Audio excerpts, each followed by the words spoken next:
Hello Anandi గారు, ఏం చేస్తున్నారు తమరు? చూస్తున్నారుగా సార్. తమరికి ఎన్ని పీసులు ఇచ్చారు?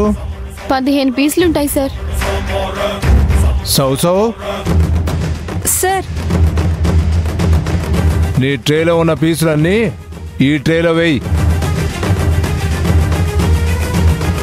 నేను కుడతాగా సార్? చా, మాకు తెలియదులే, చెప్పింది చేయి.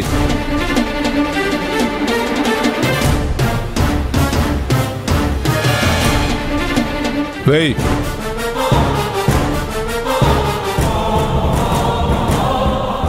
జయంతి, సావిత్రి, మీరు కూడా మీ ట్రేలో ఉన్న పీసులు తెచ్చి ఇందులో వేయండి.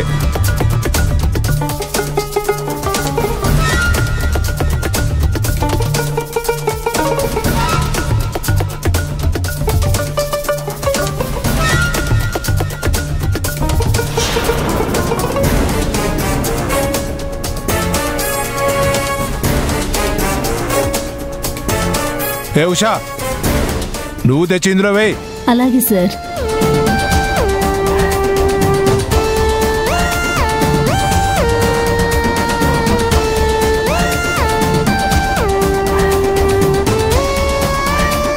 ఏంటి మేడం అలా చూస్తున్నారు? ఇప్పుడు మొత్తం 50 పీసులు అయ్యాయి. ఇప్పుడు టైము 9 గంటలు. 12 గంటల లోపు 50 పీసులు కుట్టాలి.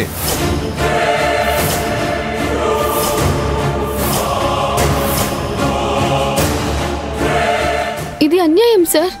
3 గంటల్లో 50 పీసులు ఎలా కుడతారు? ఎలా కుడతారు అనే ప్రశ్నలు వినడానికి రాలేదు నేను. కరుణాకర్ చెప్పాడు, ఆనంది చేస్తుంది, అంతే. ఇది నా రూల్.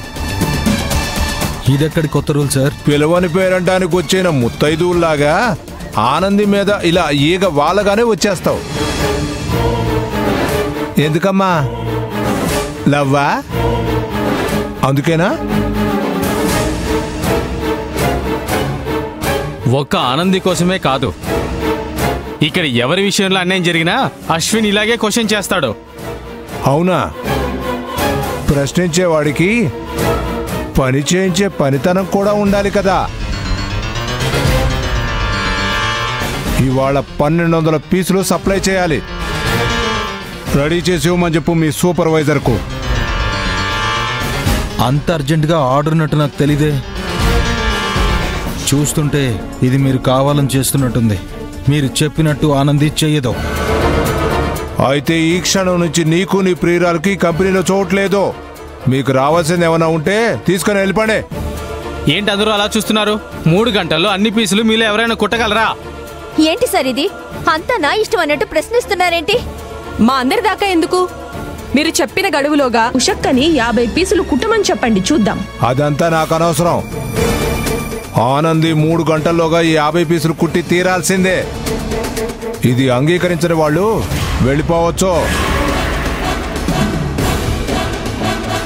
మీకు మహేష్ సార్కి మధ్య గొడవ జరిగింది కాబట్టి మీరు కంపెనీలో నుంచి వెళ్ళిపోండి అని చెప్పి ఉంటే వెళ్ళిపోయేవాళ్ళం. ఇలా నాటకాలు ఆడి పంపించాలని చూస్తే మాత్రం వెళ్ళేదే లేదు. మీకు చేతనైంది చేసుకోండి. ఏంటే ఛాలెంజ్ చేస్తున్నావా?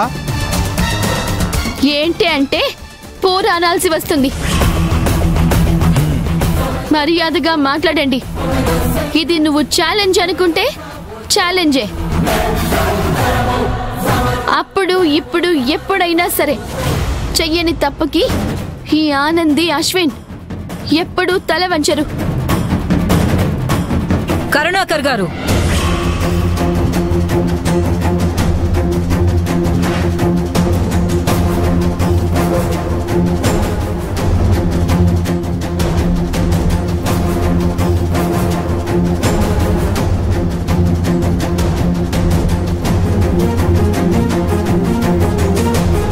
ఇది ఇలా ఓవర్గా ఛాలెంజ్ చేస్తుంటే దీన్ని వాణ్ణి మెడ పట్టుకుని బయటికి గంటక అలా చూస్తూ ఉంటారేంటి?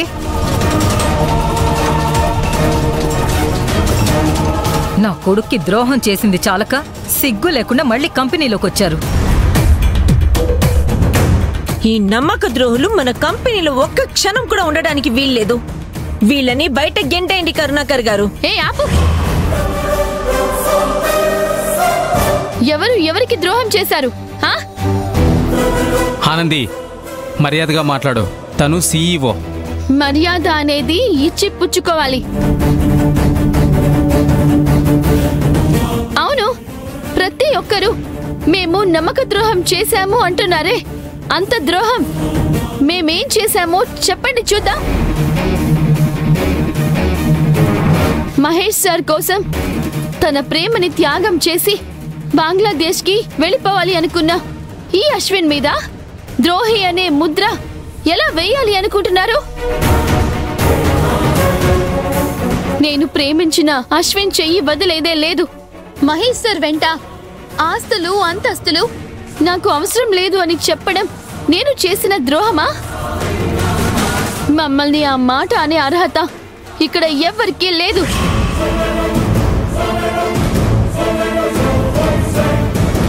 మేము కంపెనీలో నుంచి వెళ్ళిపోవాలి అని చెప్తే వెళ్ళిపోతాం, కానీ దానికి సరైన కారణం చూపించాలి.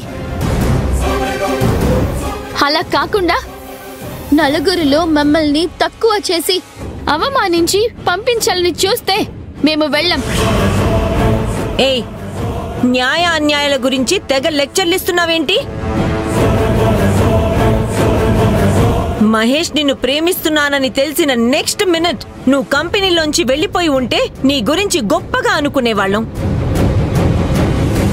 మహేష్ వీక్నెస్ ని అడ్డం పెట్టుకుని తన నుంచి పొందాల్సిన సహాయం అంతా పొంది ఇప్పుడు నీతి కబుర్లు చెప్తున్నావా? దీన్ని ద్రోహం అనక ఇంకేమంటారు? మీకు అసలు సిగ్గు శరం ఏమాత్రమైనా ఉంటే ఇప్పటికైనా కంపెనీలో నుంచి బయటికి వెళ్ళండి. ఇది ఈ మాట నీ నోట రావాలనే మేమింకా ఇక్కడున్నాం.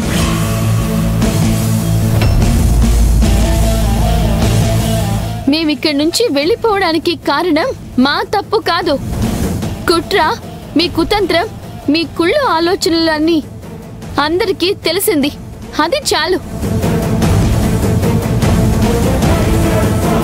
ఇక మేమిద్దరం ఒక్క క్షణం కూడా ఇక్కడ ఉండం.